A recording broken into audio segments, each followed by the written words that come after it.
चलिए, ये circle chapter की सेकंड मोस्ट इंपॉर्टेंट प्रॉपर्टी है, tangent drawn from external point are always equal in length. इसका मतलब क्या होता है मैं आपको समझाता हूं। ये एक सर्कल है और इसको बोलते हैं एक्सटर्नल पॉइंट। ये जो P है ना, P, ये कहलाता है एक्सटर्नल पॉइंट। ये सर्कल है और वो एक्सटर्नल पॉइंट है।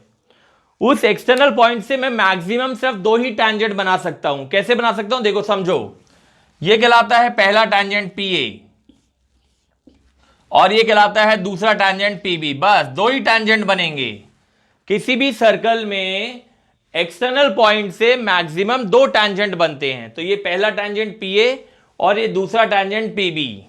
प्रॉपर्टी क्या बोलती है? प्रॉपर्टी बोलती है tangent drawn from external point are always equal in length. उनकी लंबाई हमेशा इक्वल होती है, यानी PA is equal to PB। PA equal to PB। इस बात को आपको बहुत ध्यान रखना है कि टैंजेंट हमेशा इक्वल होते हैं अगर वो किसी एक्सटर्नल पॉइंट से बन रहे हैं। PA equal to PB। अगर ये 5 सेंटीमीटर है तो वो भी 5 सेंटीमीटर हो जाएगा। ये 3 सेंटीमीटर है तो वो भी 3 सेंटीमीटर हो जाएगा। ये डायग्राम अच्छे से बना लो, फिर मैं कुछ और डायग्राम बनाता हूं तो ज्यादा अच्छे से समझ में आएगा आपको। Tangent drawn from external point are always equal in length. ये एक सर्कल है, ये एक्सटर्नल पॉइंट Q है, ये पहला टैंजेंट M और ये दूसरा टैंजेंट N। इस डायग्राम में QM जो है QN के बराबर होएगा और रीजन आप देंगे tangent drawn from external point are always equal in length. QM equal to QN। दोनों डायग्राम बना लो अच्छे से।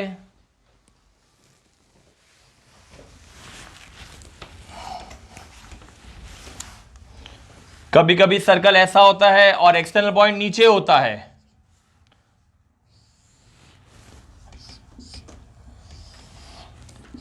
XY XC दोनों इक्वल होंगे। Tangent drawn from external point are always equal in length.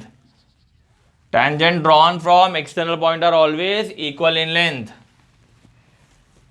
अलग अलग व्यूज में मैं आपको डायग्राम बना के दिखा रहा हूं। ये सर्कल है, ये एक्सटर्नल पॉइंट है Z,